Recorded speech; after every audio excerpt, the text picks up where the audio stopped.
Charge frame গঠনের নির্দেশ দিয়েছিলেন আসানসোল বিশেষ সিবিআই আদালতের বিচারক রাজেশ চক্রবর্তী।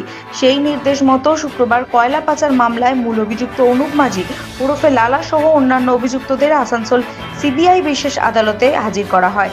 এদিন মামলার শুনানি হয়নি, তবে কয়লা পাচার মামলায় চার্জশিটের কপি অভিযুক্তদের দেওয়া হয়। আগামী 7ই সেপ্টেম্বর এই মামলার চার্জ ফ্রেম গঠনের দিন ধার্য করা হয়েছে বলে জানা গিয়েছে। কিন্তু এমনিতে ফর্মাল চার্জের ডেট ছিল, কিন্তু কথাটা হচ্ছে যে এমনিতেও আজকে হাকিম থাকলেও আজকে হতো না, কারণ কিছু অ্যাবসেন্ট পিটিশন আছে। আজকে হাকিম ছিল না, সুতরাং নতুন ডেট হয়েছে। সোমনাথ বাকিটা বলে দেবে। বাকিটার কিছু না, অ্যাকিউজডের কপি সেগুলো আজকে সাপ্লাই হলো। আবার 7-9 ডেট ফিক্স হলো। আজ কোনো শুনানি হয়নি? না, আজকে হাতে কোনো শুনানি হয়নি। আজকে আইনজীবীদের কোনো কর্মবিরতি বা কিছু? তার সঙ্গে এটার কোনো সম্পর্ক নেই।